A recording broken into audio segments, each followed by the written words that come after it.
It's championship weekend for the Pirelli World Challenge Series, and the setting simply couldn't be more fitting. After an 8-year absence, the series returns to a true road racing mecca. The stunning speed of the global GT3 Elite to the GT class will crown winners for overall and sprint drivers champions, and so too for manufacturers and teams, all on a track truly revered and known simply as the Glen. It's title time, and that time is now.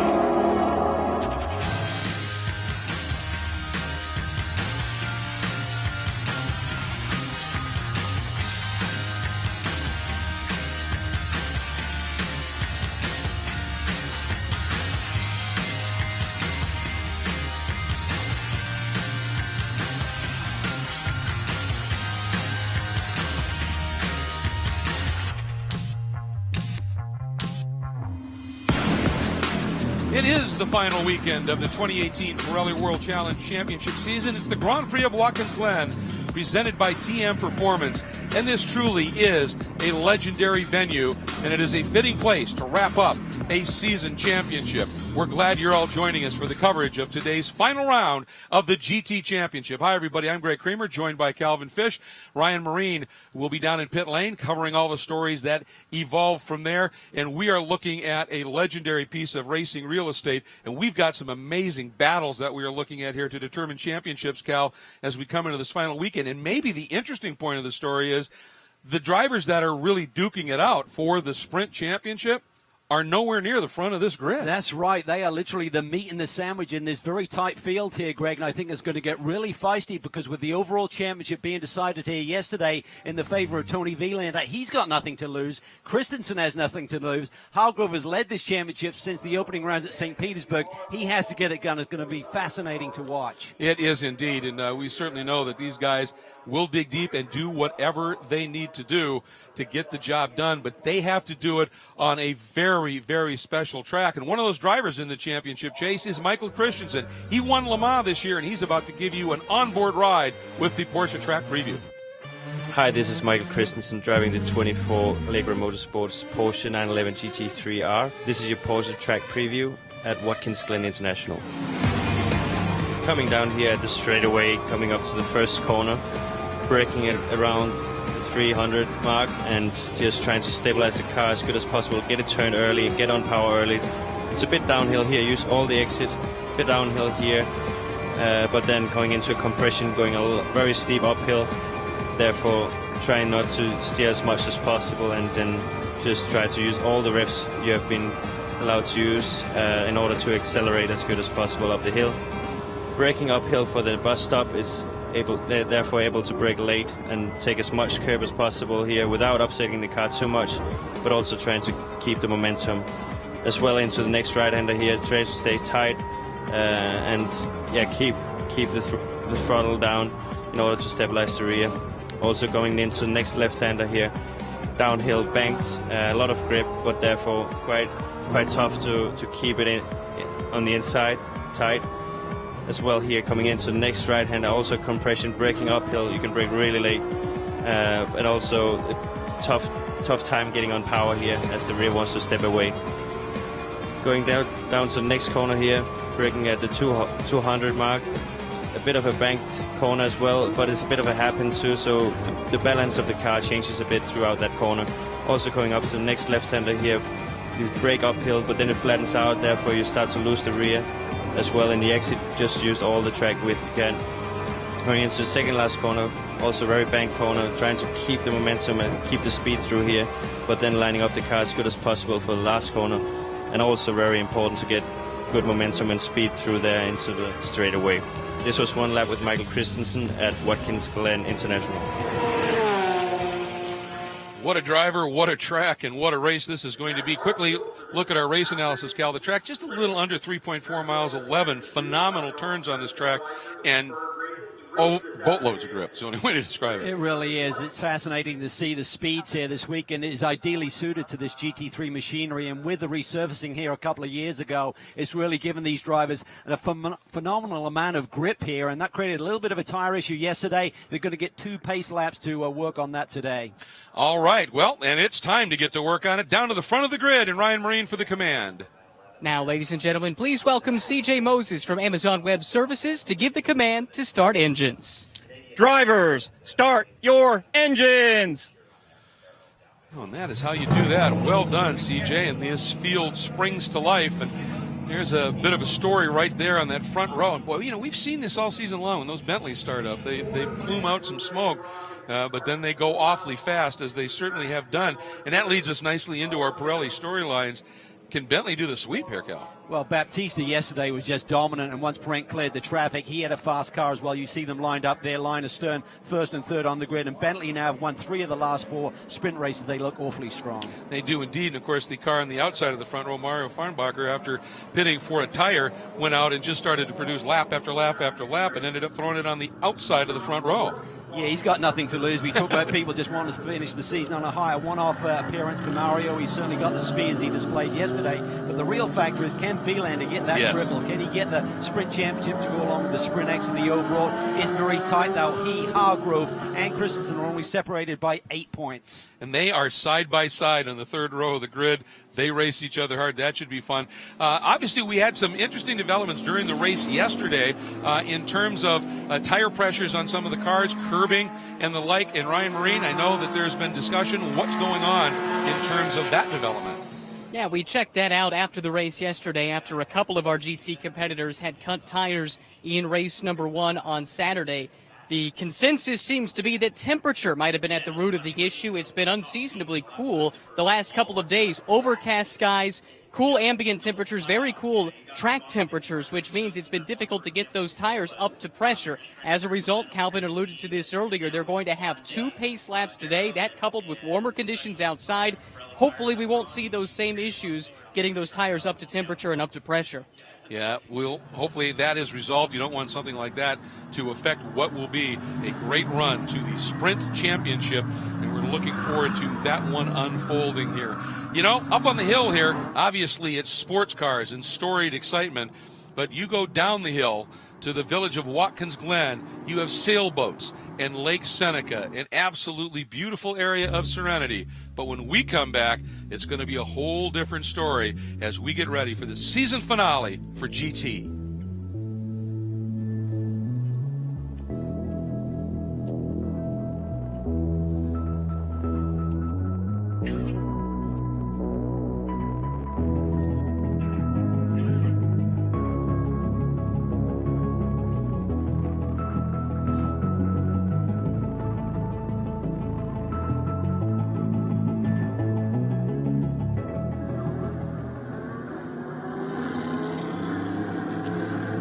And we'd like to welcome everybody joining us here on SiriusXM and on our global webcast. Thanks for joining in. Looking forward to this one unfolding here. As usual, if you've been following along with us as the season unfolds, on the second day, the doubleheader day of these race weekends, we're building our CBS Sports Network show, as we are calling it here with you on the web. So there are going to be those periods where we'll be pausing during breaks and having conversations with producers and the like. We'll try and be with you as much as we can, and we're looking forward to this one. And I think it's a great idea, Cal, to go ahead and just give them that second lap to make sure that these teams have plenty of time to warm up all the components that they want to. Yeah, absolutely. I think the Pirelli engineers went to work last night, tried to identify exactly what the issue was, and they felt that some of the teams were starting with a little bit lower tire pressure, and that's when the damage can be done if it doesn't go quickly enough. So allow the teams to do that, get them then into the sweet spot with the pressure, and the temperatures will come with that. So we're not anticipating any issues here today. And it's interesting, we were telling the story a little bit about Mario Farnbacher and the Honda America race team, real-time racing, and even Mike Shank Racing, Meyer Shank Racing conglomerate that's fielding that car here. And they took a look. They said, you know, we've got this final race. It's an open weekend. We like the BOP for the Acura in this series, and they want people to see what that car can do And, boy, Mario has been up to the job, hasn't he? He certainly has been, and he came in. He was one of the couple of cars that had tire issues yesterday. They changed that left rear, sent him out on a new Pirelli P0, and he got the hammer down. And it was all about trying to execute, because grid positions today are set by the fastest laps. Yesterday, Baptista had laid down the marker early in the going, and then Mario got very, very close to just a few hundreds off, grabbing the pole position. But starting from the outside pole, you've got to feel he's going to be very aggressive on this opening lap, trying to get that track position from Rodrigo. Absolutely, and everybody really throwing the speeds around here, trying to build those temperatures and pressures. We're getting word that Michael Cooper, apparently there was a problem with the car, and the CRP crew had to work on the car in pre-grid. That's considered parc fermé. So the initial thing was he was going to be starting from pit lane, but he didn't come into the pit, so they said, that's okay, take the start. You're just going to have to do a drive-through, and I'm sure he's frustrated with that. But in a way, I understand it. If you're having issues with getting things up to pressure and temp, you don't want to sit in pit lane and let everything cool again here. So maybe that was just a move. They said, we'd rather do a drive-through than a pit start.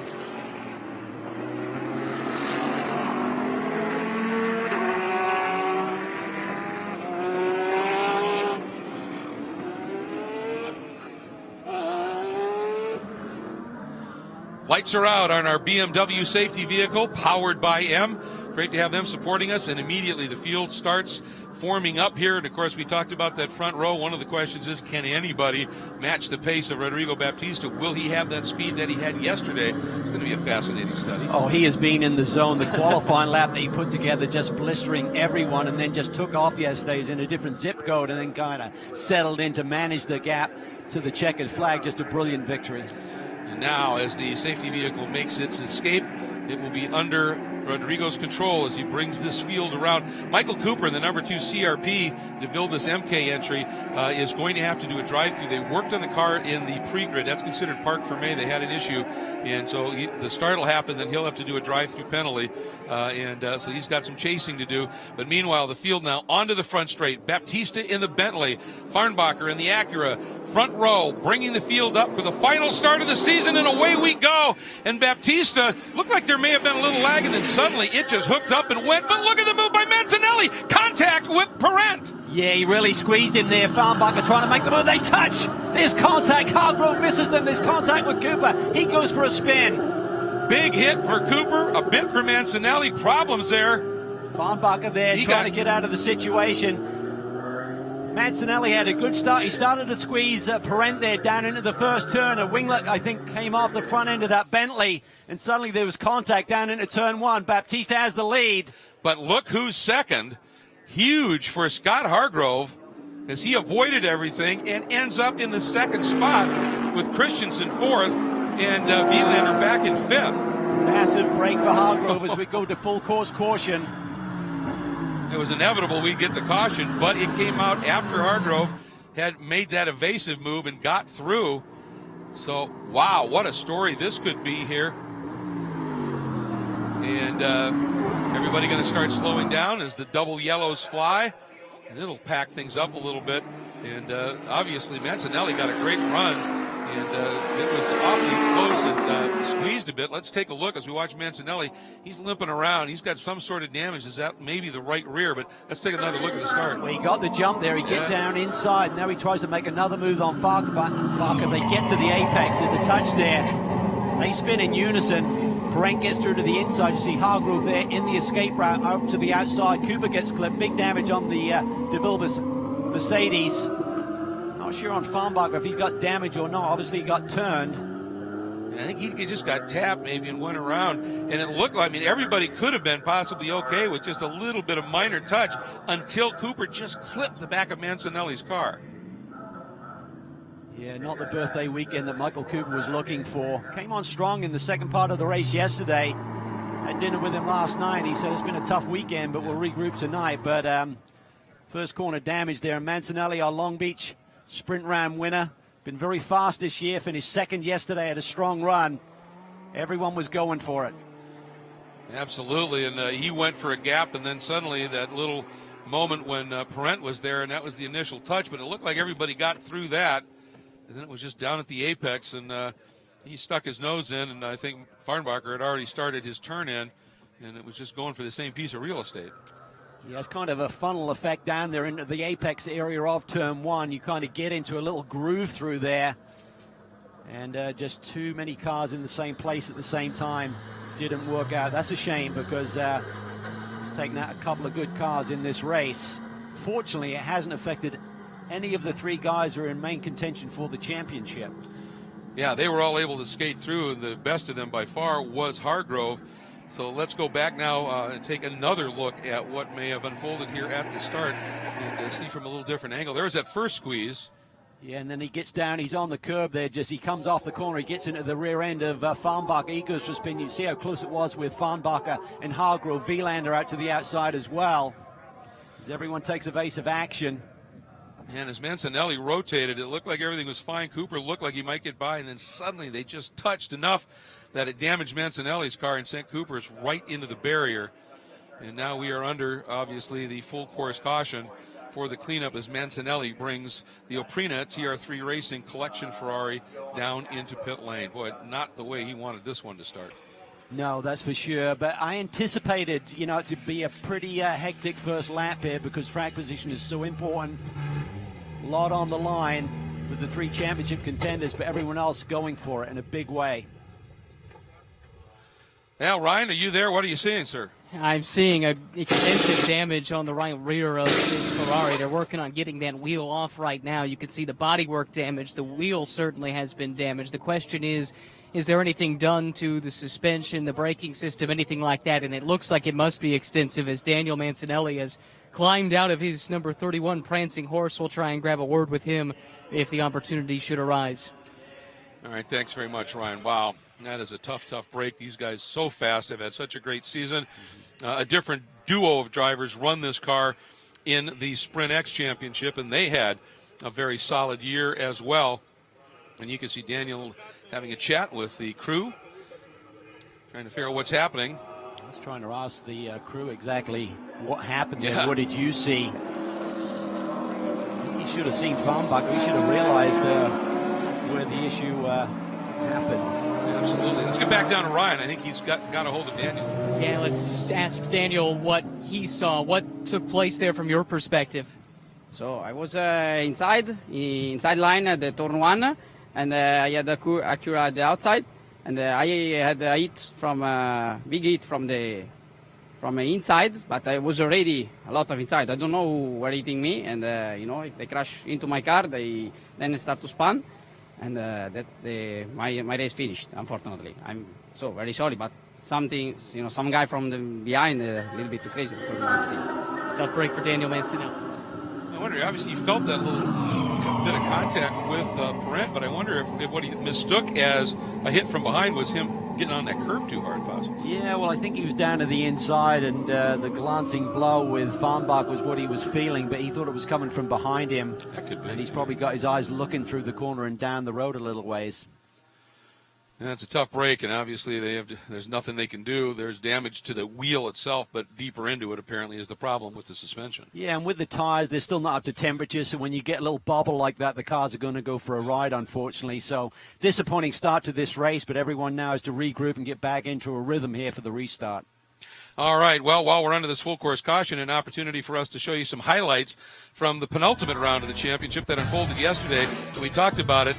Baptista by half a second on pole, but behind him things got interesting in a hurry. Yeah, Alvaro Parent had a very poor start. He gets dropped in the second of the Bentleys. There you see Farnbacher a little twitchy on that opening lap, looking for tire temperature. But up front, Baptista just proceeded to put on a clinic. He was opening it up in huge chunks. You can see Daniel Mancinelli there, that car moving squirrely, but still quick, got a great run going. And the story, of course, was Wielander. Yeah, just sitting back there, managing the race, looking for that overall title, which he eventually captured. But Hargrove there, a little bobble there in the inner loop as Parent was starting to put the pressure on. And you can see Parent, look at him bounding over the curbs. Then the number 93, the Acura, into the pits, did a tire change, and following him in was the 96 of Hargrove, and there was the issue. A big cut right down the center of that tire, and it took him out of a great opportunity to really build a margin in this championship. And then later on, another issue, this one for Parent, and a lucky escape. Yeah, it really was. Left front going down on him through the inner loop, and luckily kept it off the guardrail. But his day was done. Wielander, however, kept his car exactly where it needed to be. And here we see Farnbach with that new left rear fast lap. Absolutely. Ended up outside of the front row, but nobody could come close to Rodrigo Baptista. Got a dominant win, and he wanted that one. And in the GTA category, Anthony Imperato, in only his second weekend in the championship, did a great job. And it is green flag racing. We are right back to it here. And again, Baptista gets the lead here. You can see Perrin, an aggressive move, trying to shut the door, but Hargrove hangs on a second, and Christensen trying to get around the outside, Cal. Yeah, trying to make a move here, and these guys are going to be super aggressive. Vilander looked to the inside and thought better of it. Now Christensen and Perrin side by side through the S's. Michael has to give it up. Just what is Vilander going to do here? He now sees himself 4 cars behind the guy that he needs to finish a lot farther in front of. See Hargrove there moving around, just trying to clean the tires off. It's not so much warming them up, it's just cleaning them off from any debris and marbles they may have picked up. And I would think this first couple of laps at speed for Mario Farnbacher in the Acura, with that touch, he's just trying to figure out, is this thing healthy? Can I give it a go? Yeah, he will have got some contact there on the right rear corner possibly, so he's certainly got to feel it out when he gets into some of these left-handers like this one. And they make their way down. This is going to be fascinating to watch now, just what he can do. You can see how deep, how late on the brakes you can get at spots on this track because of the grip. Yeah, a little uphill there. You sort of like plunge downhill and uphill into the brake zone, so it's helping you the elevation change as you get towards the apex. Now the move into the heel of the boot here. Actually falls away a little bit to the apex, but you pick up a little bit of banking right at the exit again, don't you? You certainly do. Vilander there looking to the inside of Christensen. Said after the race yesterday he was losing out and through sector 1, which is the straight line speed. Said they would make some changes. Have they trimmed that Ferrari out for the second race here this weekend? And completing a first lap at serious pace once again here. Onto the front straight we go. And Baptista, boy, doing what he did yesterday, Cal. Almost half a second, up to a second now on this one as he comes slicing through with Hargrove in second. He has just found the sweet spot, and the setup of this race car has given him the confidence, and he has just taken off once again. Just dialed in here, absolutely hooked up. And you're right, I mean, obviously, Capex has given him a car that is absolutely on rails, but this young man, just watching his evolution, starting with last year in the GTS category, but this year as he started as an AM and where he is now, he has just been a revelation. So much raw talent, and when you have a benchmark like Alvaro Perrin, our 2016 GT champion, is really to work from in terms of the data and just ask him questions throughout the course of a season. You can see the result. This young man is on fire here in this final weekend of the championship. And he absolutely is. By the way, just getting word from Race Control that the 93 of Farnbacher might be getting a drive-through penalty for not allowing enough racing room down into turn 1 in that incident with Mancinelli. We'll certainly keep an eye on that. That car certainly looks like it got through that okay. It's got speed. He has run down Vilander and Christensen. Yeah, he does seem to have speed, so that's the good news. He went for a ride there and lost a lot of track position, but it seems like the car is performing. As we've seen before, it's tough to pass around here, but he's going to be going for it. Vilander has got to get closer to Christensen, and both of them have to do something with Hargrove, who has the championship lead and has track position over both of them right now. And right behind that black number 93, you see a black number 63, David Askew in the DXDT Racing Usulco Mercedes AMG GT3, leading here in the AM division over yesterday's winner, Anthony Imperato, in the HenryUSA.com Wright Motorsports Porsche. What a great little battle they've got going. They really do, and he's got Ryan Dial, David Askew does, working with him this weekend, so certainly a great mentor and extra set of eyes around the racetrack to help him get dialed in. Ryan Dial able to come here because his normal ride with Parker Chase, they weren't able to get here for the weekend, so it freed him up, and they've had a pretty good year. Ryan doing a nice job with Parker, and certainly David Askew is going to benefit from a driver of his caliber's experience. And look at this, is Perrin trying to go after Hargrove. Yeah, and this is a tricky situation for Scott Hargrove. He's got to think about the championship. The two guys he's fighting are not Alvaro Perrin, so maybe let Alvaro go, chase down his teammate, and just sit there in the third position and try to consolidate his points lead.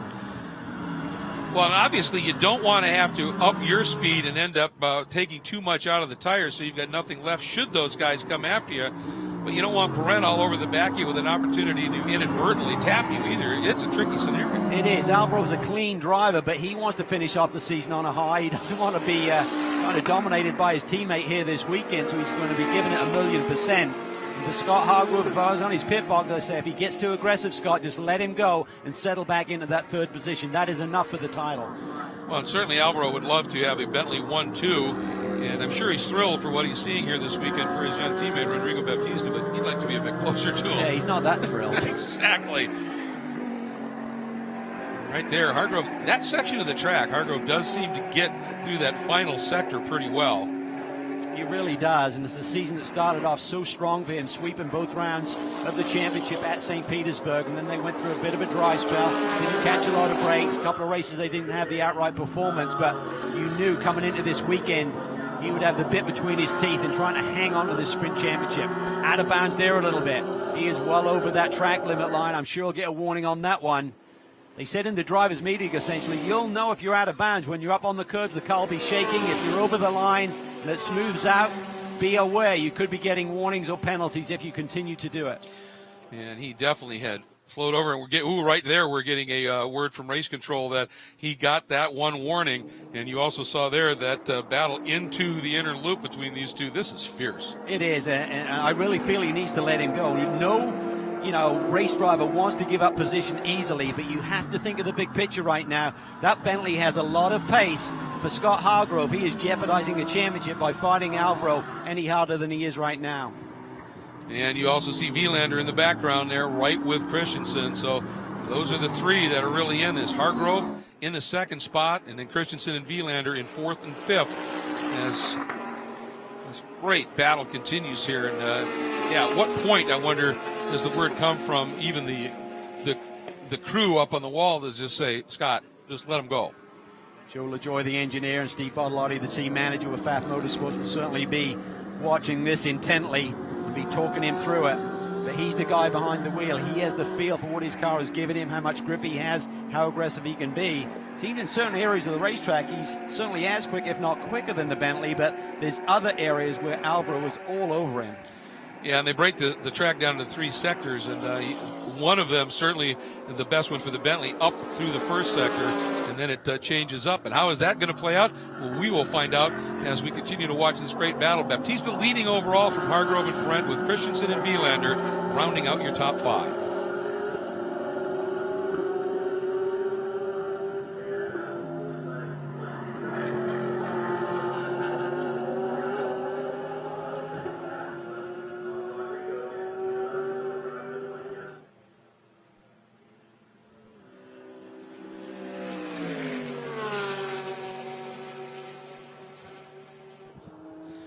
David Askew continues to lead in the GTA division over Anthony Imperato.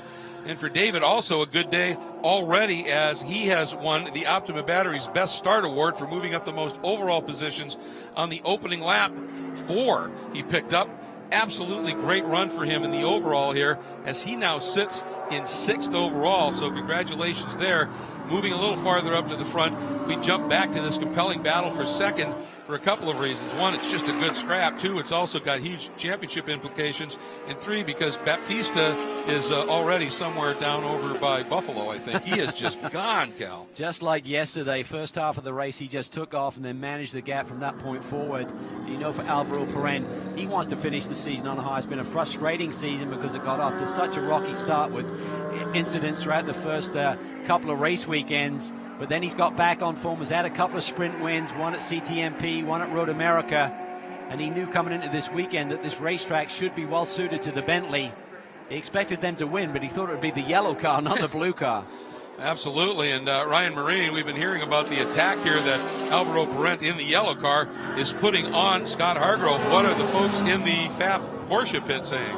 Yeah, we were wondering what the strategy for Scott might be with the bigger championship picture in mind. Alvaro on Scott's back bumper right now. Steve Bortolotti, what are you telling your driver how to handle this situation, trying to think big picture or get a good result here to end the season? For sure, definitely thinking big picture. Alvaro's a class act. He's not going to do anything silly. So, if he gets a run, Scott will be smart and, probably let him through. But, until then, we'll be competitive and we're here to race and try to make our way to the front. It might be a bit of a stretch to catch to catch the Blue Bentley this weekend, but Baptista, sorry. And otherwise, we'll race clean with Parent, and if we hold on second, great. If not, we'll just do whatever we can to secure the championship. Scott's been leading that sprint championship after sweeping the first couple rounds of the season at St. Pete. You've been nursing that lead here recently. What would the significance of holding on and clinching that be for the team and for Scott?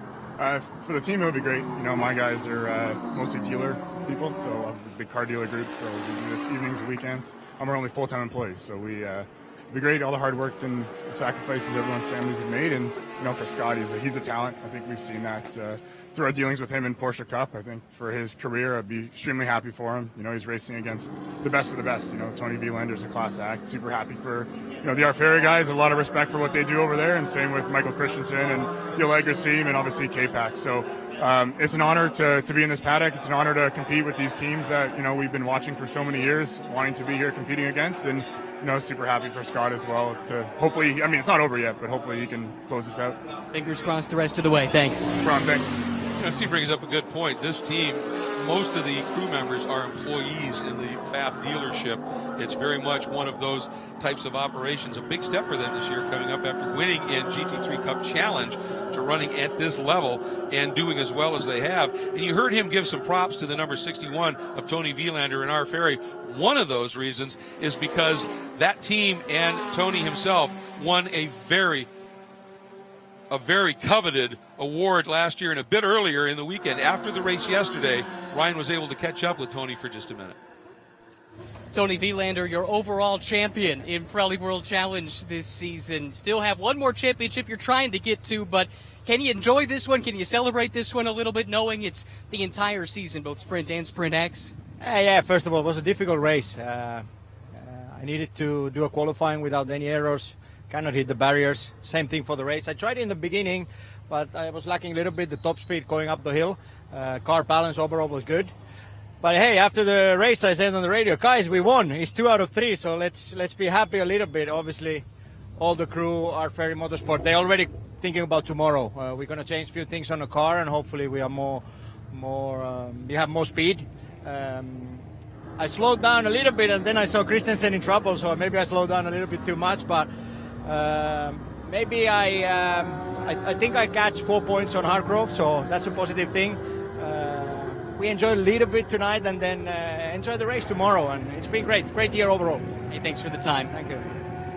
Yeah, it's been a great season, and obviously the Sprint X, they just dominated that with some 6 wins, but winless in the Sprint race contestant championship, but getting enough points that it gave him the opportunity to clinch that very coveted overall championship. But he's in a heck of a race right now with Christensen, just trying to do something and trying, as you said, to come from behind to get the triple. Yes, very different to James Safronis, who had gone for the triple in GTS, which he managed to achieve, but he had the lead coming into this final round. Tony doesn't. He's 4 points behind Hargrove, as he mentioned in that interview with Ryan, and just unbelievable that they had so much success in the Sprint X Championship, and you think, well, that has to be down to his teammate. No, Tony Vlander is as quick as Miguel Molina, who you raced with in Sprint X. It's just coincidental, really, that all of the victories came there, and he's yet to score a victory here in sprint competition, but he's still very much in this battle, putting the pressure on Michael Christensen right now. Yeah, it is. And, you know, the interesting, if you go back and look at the sprint season, second race at St. Pete, Tony Vlander made something that he does incredibly rarely, a little mistake, kissed the wall, had a big hit, and because of a full course caution, ended up just getting far enough into the race to get some points.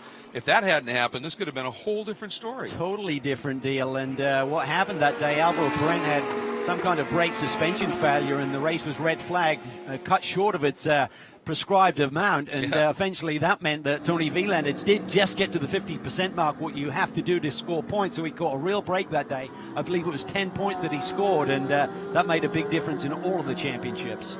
Absolutely, and he is doing everything he can to try and get around Christensen. During the interview that we replayed, you could see at one moment we went to the coverage and he was outside of Christensen heading up into the toe or the heel of the boot. He is doing everything he can right now. He just has not been able to figure out a way by, and he's dancing on the edge of those track limits a couple of times there he too has received a warning from race control. Yeah, everyone's pushing it. We saw Tony on the last lap just get over there, and you'd say, well, you got to give up an advantage. It's hard to really determine if you got an advantage or not. It's all about sector times at that stage. And right now, these guys cannot see Rodrigo Baptista, Greg, and it's not because that blue Bentley blends in with the Armco barrier. He is just gone. Yeah, the margin is now almost 7 seconds as of the last lap. Rodrigo Baptista, this has been the weekend own again. Pirelli looked like for a moment he was going to try and force it around the outside and then tuck back into second as this battle continues. And obviously this is the final round of the championship. Big things on the horizon for the Pirelli World Challenge Series as it moves into the future with the group from SRO, Stefan Rattel organization, and the dynamic that's unfolding there. And if you want to follow all of that as the off-season happens, you can do it in a number of ways. The first thing we'd say is get the new fan app. Go to the Apple App Store or the Google Play App Store and search for the Pirelli World Challenge fan app and start getting in deep for 2019. And, of course, you can check out and see things on many other social media platforms. On Facebook, just search for PWC Championship. On Twitter, just search for @WC Racing. And on Instagram, you've got a double opportunity, #PirelliWC or #Pirelli World Challenge. And as always, for all things Pirelli World Challenge, just go online to the series website, and that's at world-challenge.com.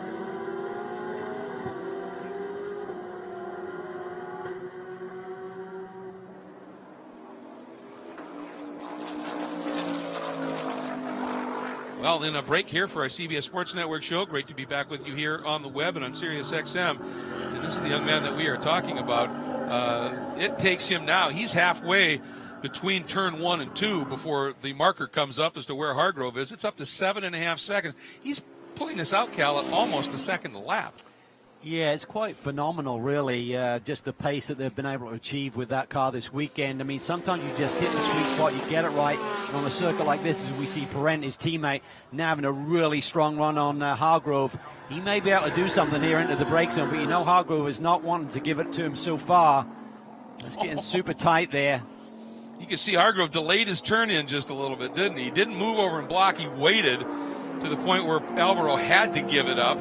That was a great piece of actual defensive racecraft, clean defensive racecraft by Scott Hargrove.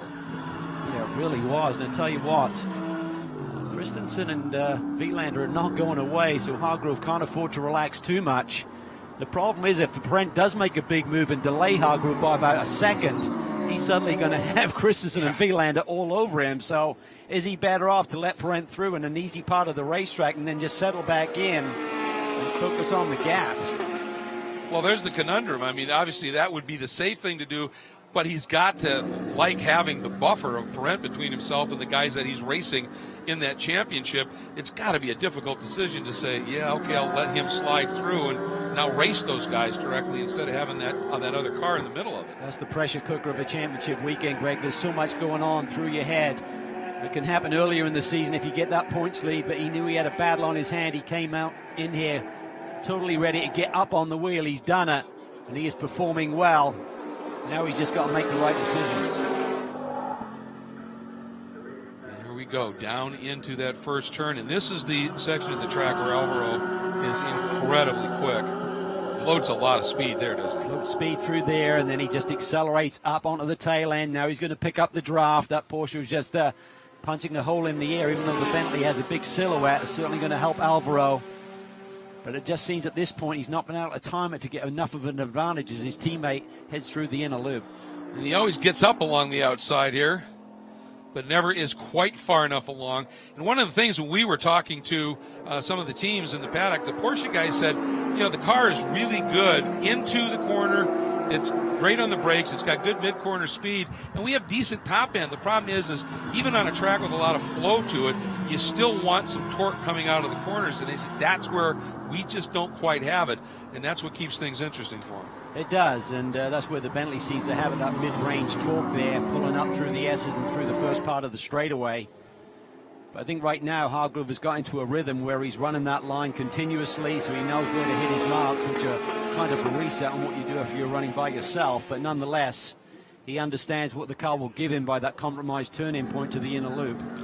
Well, part of the issue is we've seen the Bentley all over the back of him, but you get close enough, you lose the air on the nose of the car, it starts to wash. That starts to affect the front tires, and you've got to back off just a little bit, get some air back, and get some grip back in those tires. By the way, we just got from race control, number 24 of Christensen was just given its final warning, was how it was very sternly said, final warning on track limits. And so, boy, you just don't want to see a championship affected by something like that. No, you certainly don't. And typically, as if you gain an advantage, like you pass someone and use some track limits to make the pass stick, you'd have to give it back up. When you're looking at finding hundredths of a second and tenths of a second to close the gap, that's what the stewards now have to factor in. If Christian is using that to his advantage, you've got to stop doing it.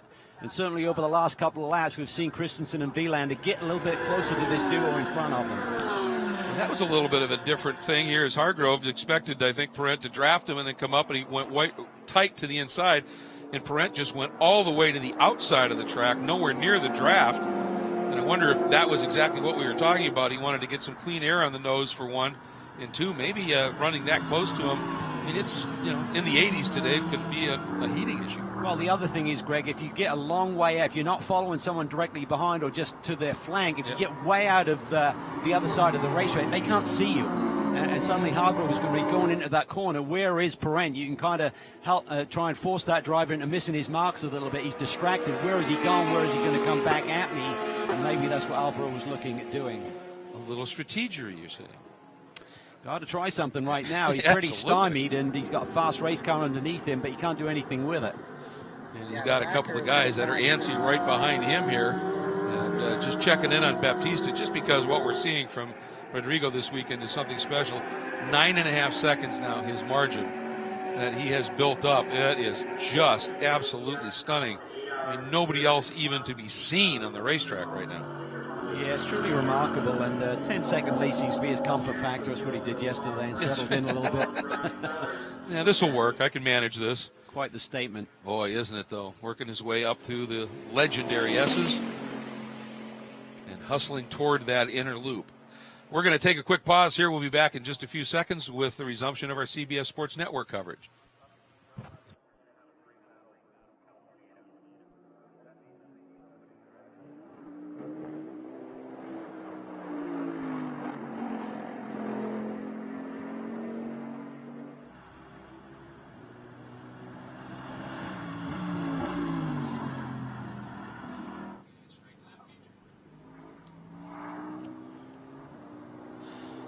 Welcome back, everybody. And this young man, Rodrigo Baptista, last year ran in the GTS category, started this year as an amateur ranked driver in the GT. He and his teammate at VIR in one of the Sprint X races pulled off an outright overall win. And they decided, nope, time to move him up into the pro ranks. And boy, as he just made it very clear that that was a wise decision this weekend. It was the right call. Oh, man. Boy, as he put in a performance this weekend, just a breakout performance. We talked about it yesterday, Greg, but I think in a few years' time, and when I'm sure this young man will go on to even greater accolades and championships, we'll talk about that weekend at Watkins Glen, the one we're looking at right now, when he basically dominated the competition. Yep, the breakout weekend. Now the story, of course, while he's way out front, is the championship battle that's unfolding behind him. And a bit earlier, we decided to check in with the drivers that were involved in that championship to find out just what their thoughts were as they headed in to the season finale. The competition in the championship is been high. There are champions from previous years. We went from hoping to do it well at the beginning of the year to now we're in championship contention here at Watkins Glen. I think that we do have a chance statistically and probably not realistically. We've got something to win and not so much to lose, so we're going for it. It's been really cool racing against factory driver Michael Christensen this year. You race everybody really hard, but the Porsche, when you're two Porsches side by side, you got to give each other a little bit of respect. We're both on the same car, so theoretically the same results are possible. It was our way in the beginning of the year, and now it's their way, so we'll see where it ends up. On many occasions when you are too much on the safety side, something happens. Races are relatively short, and we need to just be 100% all the time and just stay out of trouble. It's always great to be fighting for something, and it really keeps you on your toes and really keeps you hungry for every little bit that you can get. And of course the podium is nice and the win is nice. The main point is the championship. it's something that will remain in the books. I've always had this theory in racing that if you're not there to win, then why are you there? And now here we are to find a race weekend where it's within an arm's reach. At least the sprint championship is very close. We'll just give it everything we have.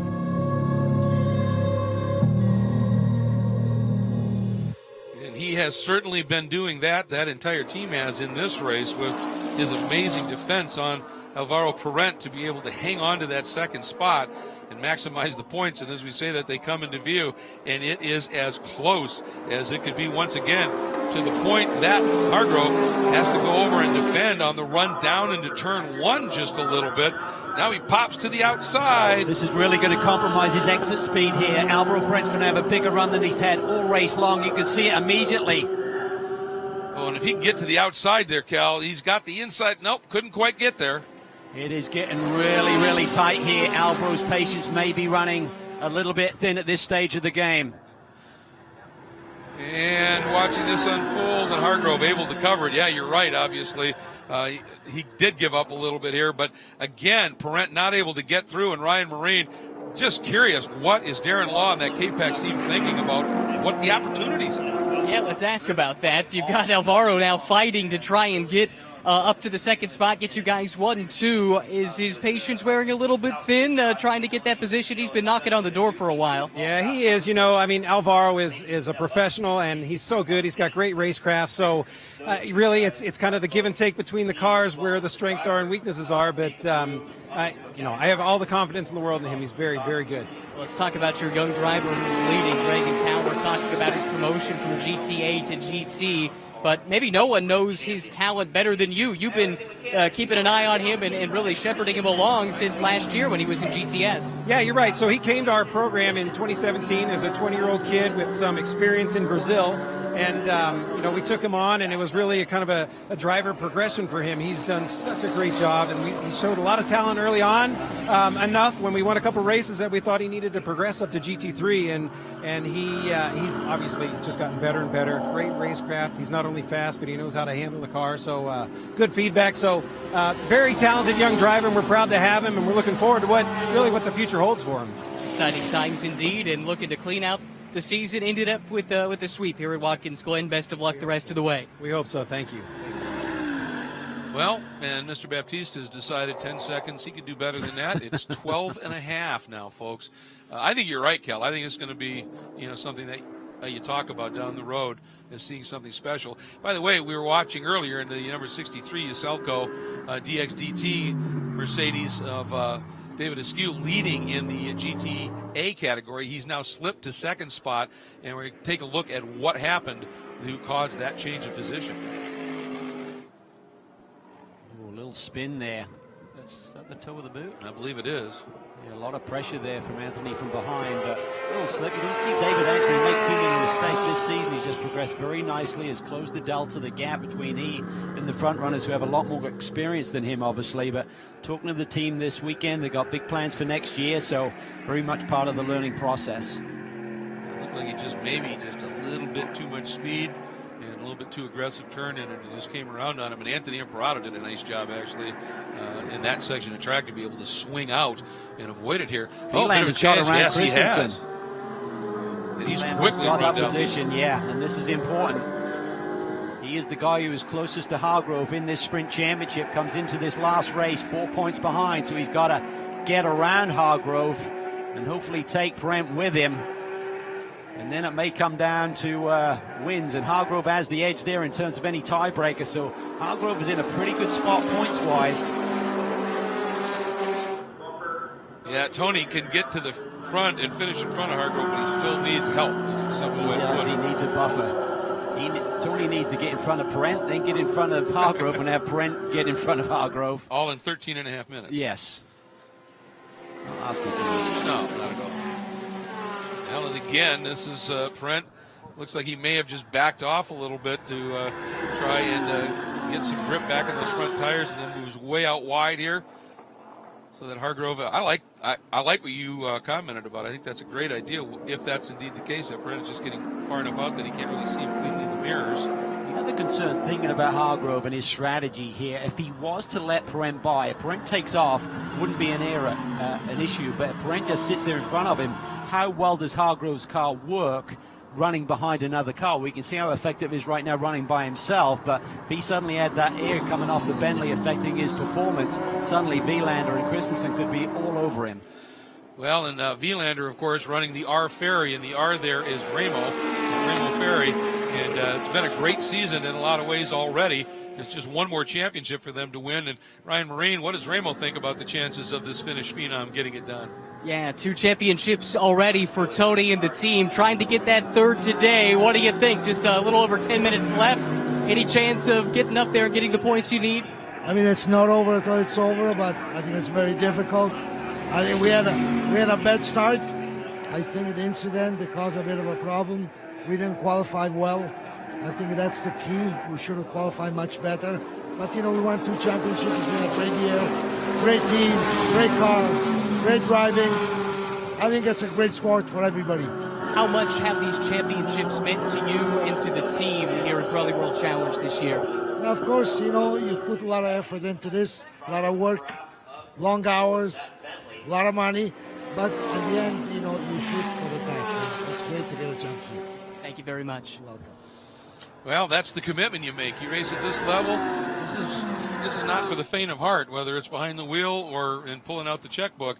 But when you're committed and passionate, you get wonderful results, and they certainly have already this year. But Wielander, he's not giving up until the checker flag flies. So he's going to stay after it here, but everybody continues to chase Rodrigo Baptista.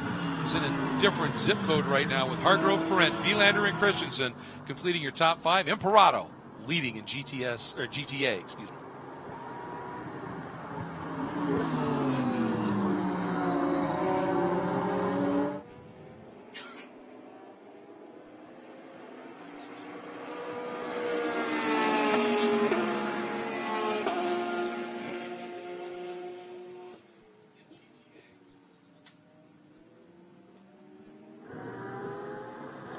All right, back with you here on the web for just a little bit as we're in break for CBS. And this has really changed the dynamic a little bit because once Tony was able to get around Christensen, he's just run these guys down. And it's going to be fun to see whether he can figure out a way to make something happen here. I mean, Alvaro Parent, as Darren said, is awfully good, and he hasn't been able to figure out a way through. Yeah, and actually, Hargrove has pulled out a little bit of a gap here, so I'm not sure if Alvaro had a problem on that lap, because Tony looks a little bit closer to Parent as well, so the gaps have changed here on this last lap or two, and looking at the timing of the score, it seems like Farnbacher has retired his car. He's in the pit lane, but before he did so, he's laid down the fastest lap of the race, so we talk about the dominant performance of Rodrigo Baptista. The only box he won't check unless he can pull one out the bag in the last few laps here is fastest lap in race 2. If my math is right, and I'm not known for that for sure, but it looks like it's by 6 1/1000ths of a second, Cal. Yeah, it was awfully tight. Oh, man. Boy, the fact that you can take these wide variety of different platforms and have them at the end of the day running within thousandths of a second of each other is pretty amazing. It's not a job that I would wish on anyone. It's very difficult to do that, and you catch a lot of grief when you miss it by just a little bit while you're doing the sums. But when you get it right, it is something else. It really is, and the other factor is you bring another driver in or someone who's suddenly just totally on top of his game or finds the sweet spot with the setup, you'd say, well, the Bentley's got a distinct advantage over the rest of the field based on Baptista. Absolutely. But they just found the magic this weekend. Well, and that's why the whole concept of BOP is you don't balance results, you balance data, and that's the key there. The amount of data that they pour over is staggering, isn't it? It certainly is, but the guy who's hitting the pedals and turning the wheel is the driver, so he can affect that data. Oh, without a doubt. He can't make it go faster down the straightaway necessarily, other than affecting the exit speed from a corner, but certainly he can affect everything else. And on that line, Baptista's been pretty effective.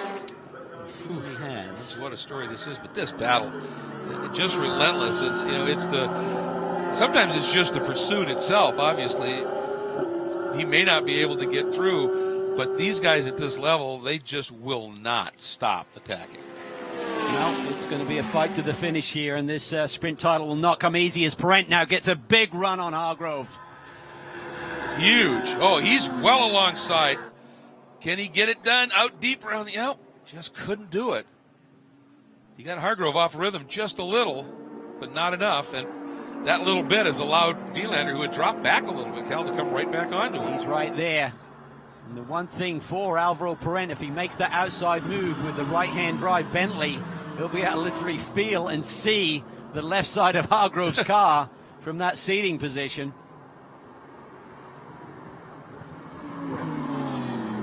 Here's that wonderful bit of real estate down to the toe. You pick up the banking as you climb the hill just a little bit. Everybody looking fairly equal there. What a great story this is. Anthony Imperato got the win yesterday. The only other start he's made in Pirelli World Challenge was at Road America, and it was the first time he'd raced a GT3R, a full-on GT3 homologated car. And he gave himself a fairly low mark there. I would have given him a bit higher. I thought he did a nice job for a first time out. But he was really excited when they decided to come with Wright Motorsports and run here, where he's got a lot of laps around this track for starters. And he also got to do a few laps in the GT3R, and it's shown, hasn't it? It really has. I spoke to him this weekend about the transition. He just said everything happens quicker. It's a faster race car. It brakes better. It's got more downforce. It changes direction quicker. The brake zones are shorter. He said you just got to be totally on top of everything. But he said it's been a fun adjustment and what we'll do more next season. All right, we're going to pause here and come back with our CBS coverage in just a sec.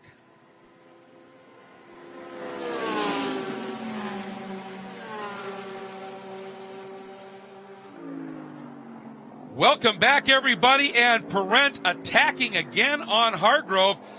He's been up along that outside a couple of times. He drifted back a little bit while we were in break, but he has resumed the charge, and he is coming after him, and he's bringing Tony Wielander with him. This battle for second, third, and fourth, and Christensen just a little bit behind this group at this stage, but obviously second, fourth, and fifth, they are the players in this championship, and Hargrove is hanging on. He really is, and when we spoke to Steve Bottolotti with FAF Motorsport and Darren Law, they both said the same thing, that Alvaro's a fierce competitor, but he's a clean competitor. And he's also been in these championship scenarios before, Greg, where he's leading a championship or on the verge of clinching a championship. He's not going to want to ruin Scott Hargrove's whole season by doing anything that's too risky. If he senses he can get it done cleanly, he will be decisive and go. But, yeah, he will race you fairly. And filling his mirrors in that Bentley is that red Ferrari of Wielander. Coming up through turn 10 here, as we are closing in on the final 5 minutes of not just this race, but this season. A few minutes to go, but obviously have not seen any tire issues that we're aware of. Anyway, a couple of cars have been on pit lane, but do not believe for any tire issues here today. So that slight adjustment by getting the tire pressures into the correct operating zone seems to have had a good effect. So we see Alvaro all over that curb there. They're just exiting turn one as this young man is heading into the inner loop. What a day. Last time by start finish, Cal, it was 14 seconds that he has in hand right now, and is just, and I think he is so in the zone right now. Oh, here we go. Yeah, this is a big run by Alvaro. It's on the side. It's on the brakes a little bit earlier, though. You could see the brake lights on the Bentley flash momentarily before Hargrove's did. And Hargrove has just found a way to get through that inner loop despite compromising his turn-in point to it. Well, it's kind of impressive. I really think a couple of times watching Hargrove, he's delayed his turn in just a little bit when Alvaro's there to make sure that Alvaro can't just sweep the outside. Then he turns, and there's no place for Alvaro to go. I mean, this has been a real chess match between these two. And again, we've seen the cars. The cars have strengths in different parts of the track, and the guy that's on the defense has to be able to make those adjustments. He does, and we've often talked about Scott Hargrove in terms of his talent. Certainly he's got the speed behind the wheel, but we've also seen him to be very resilient.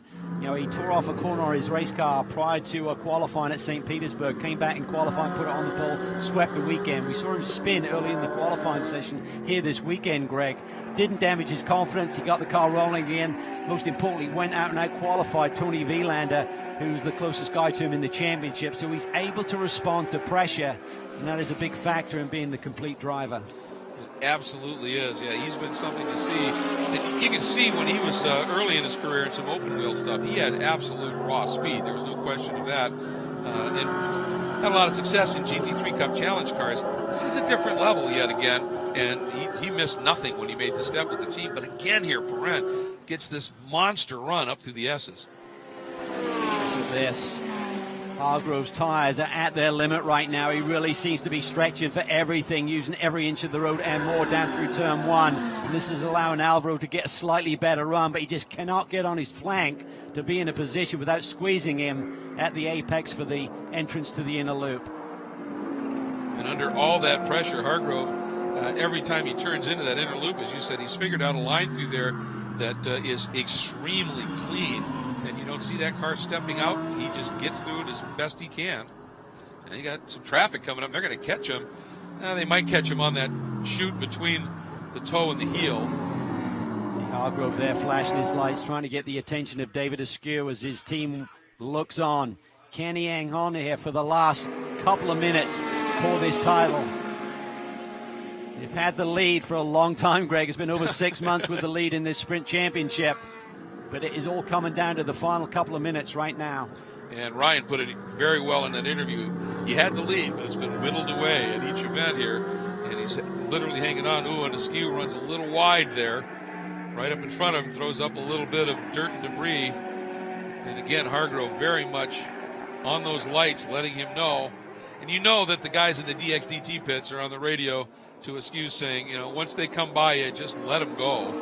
You can see that David's pace, they didn't just eat up that lead immediately. Yeah. He had to get out of the gas here on the front straightaway and let these guys go through. We get a report in the white flag next time by, and this lead duo now has been able to open up a margin a little bit on Vilander.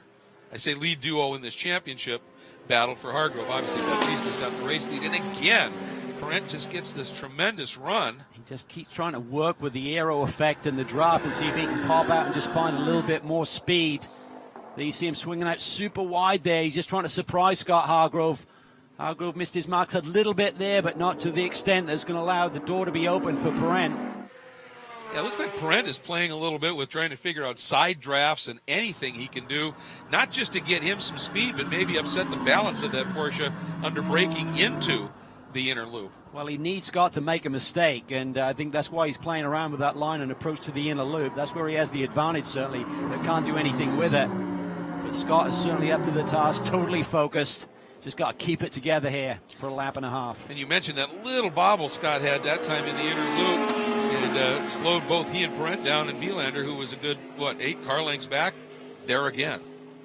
Yeah, and you talk about Scott Hargrove, you mentioned his single-seater career. He was on the verge of doing something big and breaking into IndyCar racing as well. Oh, look at this, Vilander to the inside of Pirelli. This is really going to help Scott Hargrove because Pirelli is suddenly going to have to defend a little bit from that Ferrari.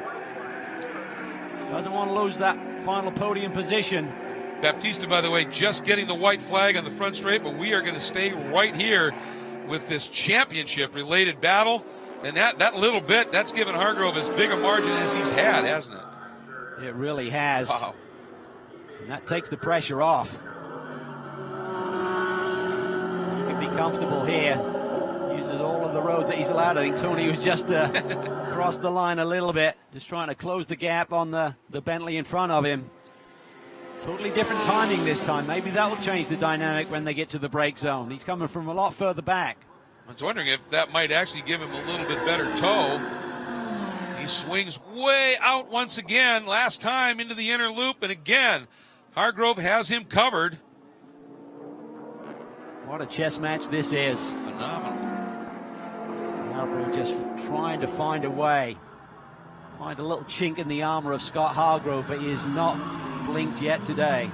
And a 2-time Le Mans winner right behind them both, and the reigning Le Mans winner behind them at this stage. I mean, this is the caliber of competition. This is very, very special stuff. Tony Vilander is Brent's biggest cheerleader right now.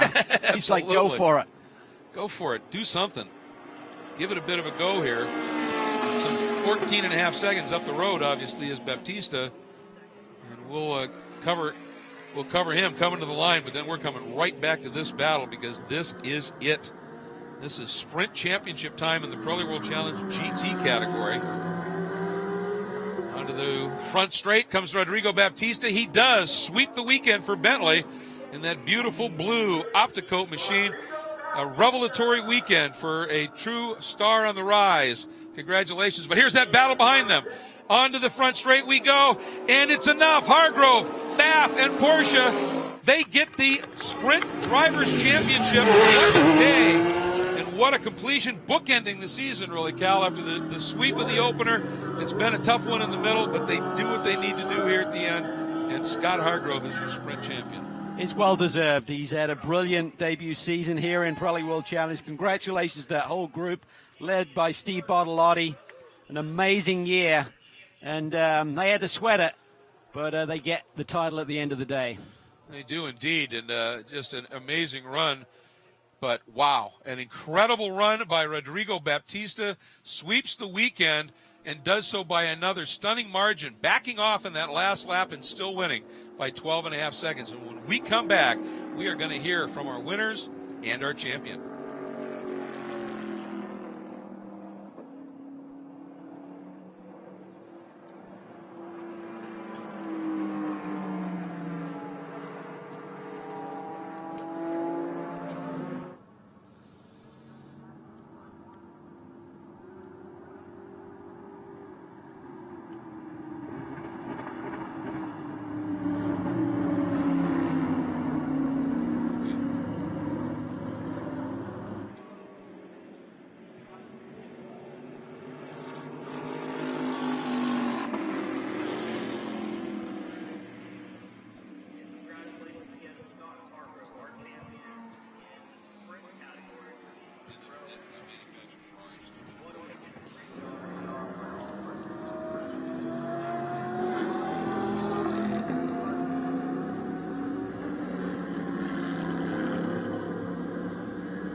I'd like to take the opportunity just real quickly to thank everybody for joining us here throughout the season on SiriusXM and on the web. Don't go too far. We have the TCR-TCA final race coming up here in just a few minutes. But thanks for joining us for GT coverage. We're going to pause. We'll be right back with the rest of the CBS Sports Network show.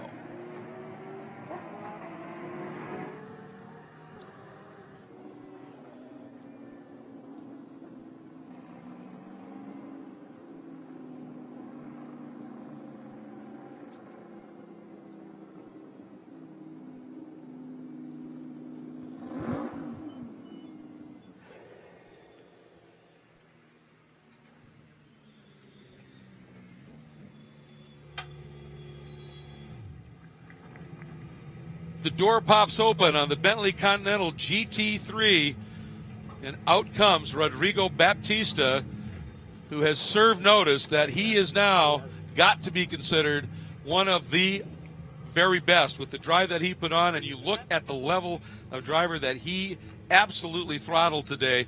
This has been that breakout weekend, and I like how you described it. This is one we may be talking about down the road. We were here.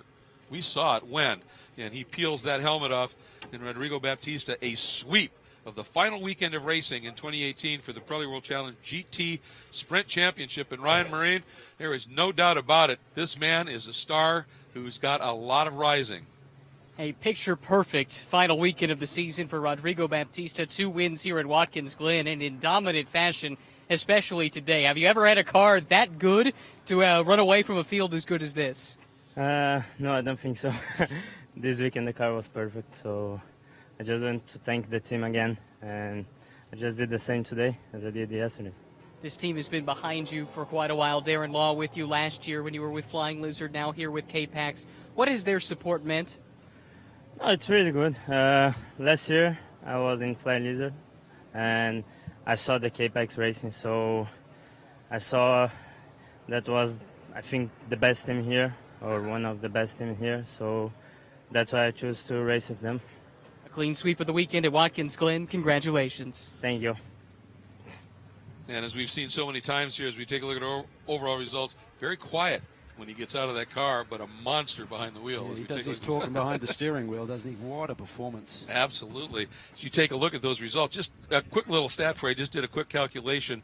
The margin of victory for him for both of these races, together, almost 25 seconds is what he beat this field by. That's pretty amazing stuff. And you see there, though, finishing second and doing exactly what he needed to do and under immense pressure throughout the entirety of this race. Scott Hargrove, Ryan Marine, got this championship the old-fashioned way, didn't he? Yeah, he had to earn this one. St. Pete seems like so long ago, but that's when you took the sprint championship lead, and you've been hanging on ever since. How special is it? You finally clinch it. You get it done here today. I'm just so happy for everybody at Pfaff Motorsports. You know, it was a big leap to come from GT3 Cup up here into World Challenge for myself, for the team. We started off on a high, you know, it suited our car, and then we really got into the thick of the season with the roller coaster up and down. We had some podiums, but also some hard finishes, and to come back like this, end the year, second place, you know, that was better than we should have done here this weekend. That was phenomenal racing with Alvaro. You know, going back and forth with him. Big respect, obviously, because that was really close quarters and it could have gone either way. So, you know, I'm overwhelmed. This Porsche GT3R has been fantastic all year long, and I'm really excited about what the year has, or what the future has for next year.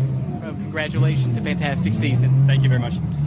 Yeah, it's just been a joy to have that team and this young man in this championship, and bringing home a big championship for them as well. Let's take a look at our GTA results. And again, Anthony Imperato completing his own sweep of the weekend. David Askew led a large part of that, but under some pressure here, just had that quick spin over in turn number 7. And Imperato came through and was able to bring home another impressive win.